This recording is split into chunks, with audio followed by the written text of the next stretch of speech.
Amelia Earhart. Amelia Earhart was an airplane pilot. She started flying airplanes in 1920. In 1932, Amelia flew across the Atlantic Ocean by herself. Her next goal was to fly around the world. Amelia and her co-pilot took off on May 20th, 1937. They stopped along the way to get more fuel. On July 2nd, Amelia sent a radio message. She said the fuel was leaking. That was her last message. Amelia and her co-pilot disappeared. Most people think they crashed into the Pacific Ocean. Still today, some people try to find Amelia, her co-pilot, and her Electra airplane in the Pacific Ocean.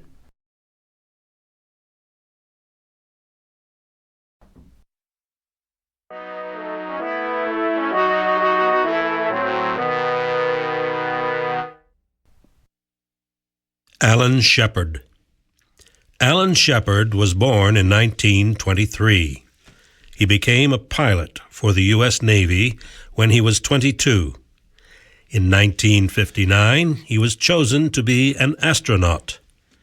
2 years later, he took a test flight in a rocket. The rocket took off from Cape Canaveral in Florida. It went 117 miles into space and then returned to Earth. The flight lasted only 15 minutes. Alan had become the first American to fly in space. Alan's most exciting adventure came in 1971. He was an astronaut on Apollo 14. The goal of Apollo was to explore the moon. Alan was the fifth American to walk on the moon's surface. He collected rock samples and brought them back to Earth. In 1974, Alan resigned from the astronaut program and the Navy. He died in 1998. Before he died, Alan said, "I must admit, maybe I am a piece of history after all."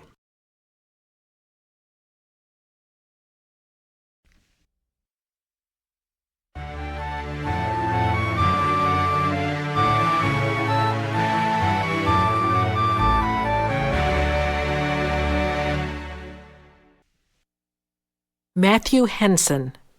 Matthew Henson was born in 1866.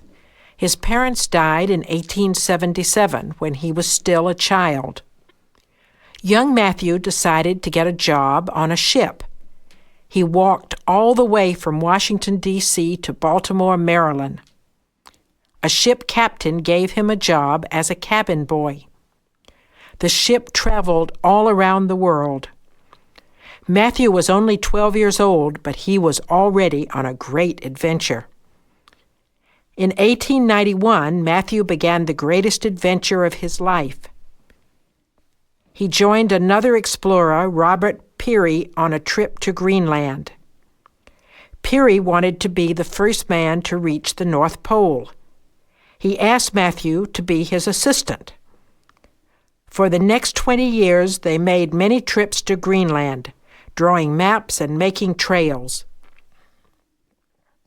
On March 1, 1909, they were ready to go all the way.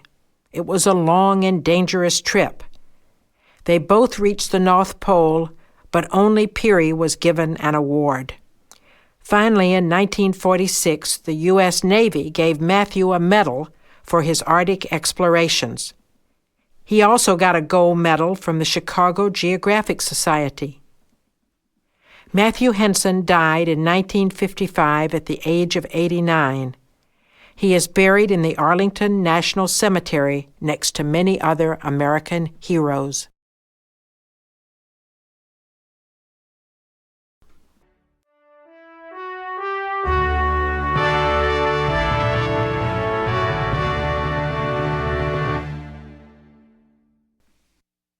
Sacagawea. Sacagawea was a member of the Shoshone tribe. She was probably born around 1786. In the 1780s, the Shoshone were at war with the Hidatsa, another tribe. One day, the Hidatsa kidnapped Sacagawea. She was just 14 years old. The Hidatsa took her from her home in Idaho to live with them in North Dakota. Then she was sold as a slave to a French-Canadian fur trapper, Charbonneau. In 1804, 2 white men came to their village. Their names were Meriwether Lewis and William Clark. They had 40 other men with them. The President of the United States had asked them to find a route all the way to the Pacific Ocean. Lewis and Clark asked Sacagawea to help them find their way. They thought she would be helpful when they came to the land of the Shoshone people in Montana and Idaho.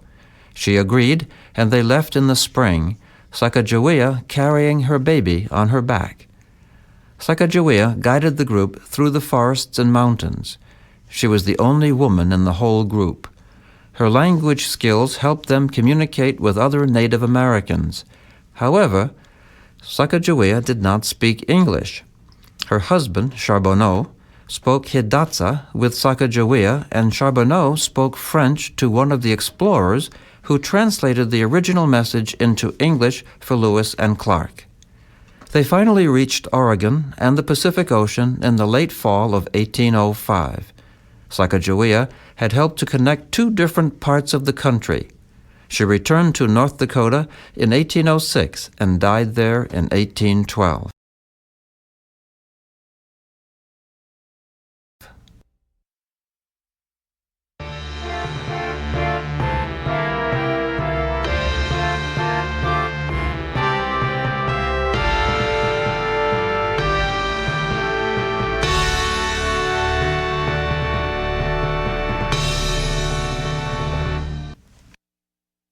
Martin Luther King, Jr.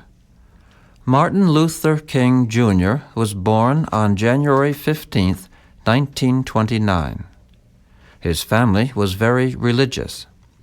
He studied sociology and religion and got a Ph.D. from Boston University. His dream was to help the poor. He especially wanted to help other African Americans. Dr. King taught his followers to stand up for their rights, but he also told them not to use violence. In 1963, he was put in jail for leading a protest. Still, he continued to fight for justice. In 1964, he received the Nobel Peace Prize. Martin Luther King, Jr. also had many enemies. An assassin killed him on April 4, 1968.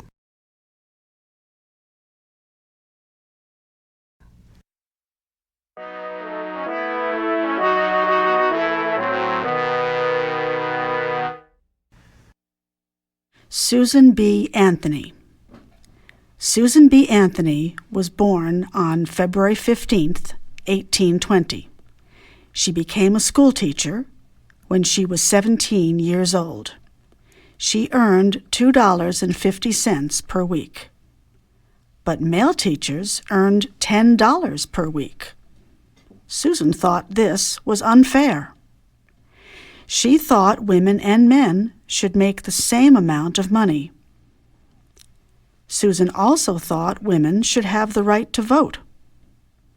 In 1872, she tried to vote in a presidential election, but she was arrested.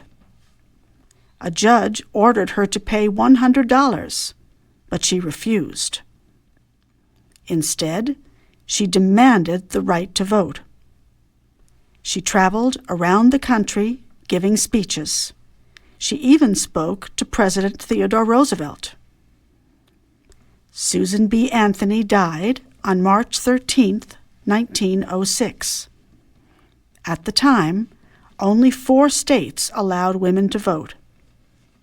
In 1920, Congress passed the 19th Amendment to the Constitution. It is known as the Susan B. Anthony Amendment because it gave all women in the United States the right to vote.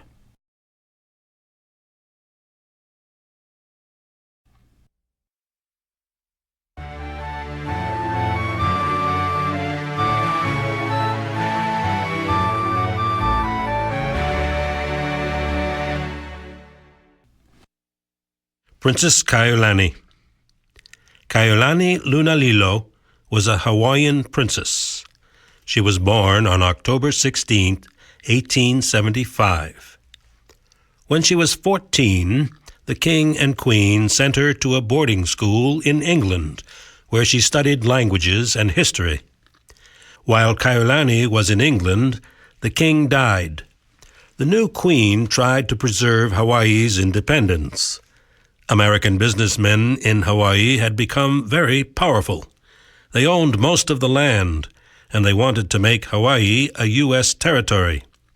In January of 1893, U.S. Marines landed on the island to back up the American businessmen. The Queen was locked up, and a republic was declared. In February, Kaiulani spoke to reporters about the injustice of this invasion. Then she went to Washington, D.C., to meet with President Grover Cleveland. The president was convinced by Kaiulani's speech. He told Congress to restore Hawaii's independence. But the American businessmen in Hawaii refused to give up their power. Princess Kaiulani returned to Hawaii in 1897, the same year that President Cleveland left office. American troops in Hawaii then took total control of the island. Princess Kaiulani was heartbroken. She died of a fever on March 6, 1899. She was only 23 years old. Hawaii officially became a U.S. territory the following year.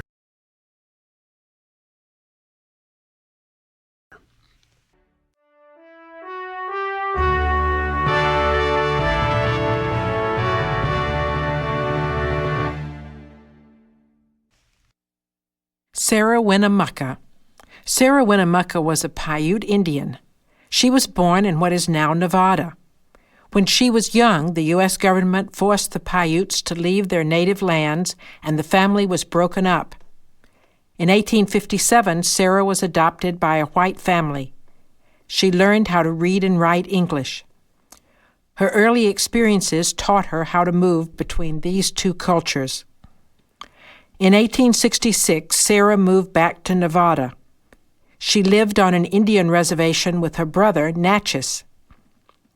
The Paiutes were plotting a war against U.S. troops. Sarah wanted to avoid the war because she knew that many Paiutes would be killed. She helped to negotiate a peace treaty between the Paiutes and the U.S. Army. After that, the Army asked Sarah to work for them as an interpreter. From 1867 to 1868, Sarah worked for the U.S. Army at Fort McDermott in Nevada. Sarah became a spokesperson for the Paiutes and other Native American tribes. In 1879, she gave a series of lectures in San Francisco about the problems of Native Americans. The Paiutes had been forced off their native lands and had nowhere to go. Sarah went as far as Washington, D.C. to raise money for the Paiutes. To raise more money, she wrote a book in 1883 called Life Among the Paiutes. In 1890, Sarah moved to Montana to be close to her brother and sister. She died there in 1891 after a life of service to her people.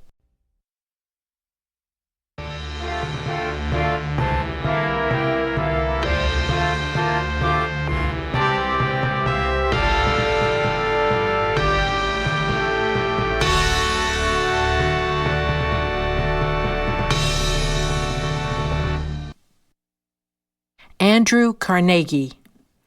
Andrew Carnegie was born in Scotland in 1835. He came to the U.S. with his family in 1848. Young Andrew got a job as a messenger. He saved money and invested in a railroad company. He continued to make very good business decisions. In 1865, he began developing the steel industry in Pittsburgh. By 1901, Andrew Carnegie was the richest man in the world. In 1902, he started the Carnegie Foundation. He used his fortune to support education, research, and world peace.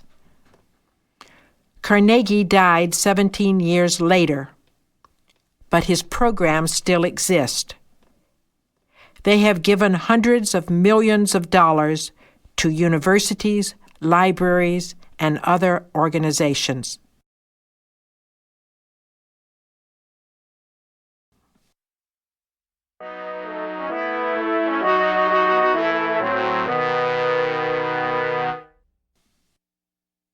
Cesar Chavez. Cesar Chavez was born in 1927 in Arizona. His mother and father were farmers. But in the 1930s, there was a terrible drought in the United States. The Chavez family could not pay their taxes. They lost their farm in 1937. The family had to travel from place to place, looking for work. The life of migrant farm workers was very difficult. They worked in the hot sun all day. They made $1 an hour. Some landowners subtracted money for the water they drank. In 1952, Cesar began to organize the migrant workers to improve their working conditions. In 1965, Cesar organized a strike in California. In 1971, he helped to organize the United Farm Workers of America, UFW. He also fasted as a form of protest. In 1988, he didn't eat anything for 36 days in a row. Weakened from so much work and fasting, Cesar Chavez died in 1993.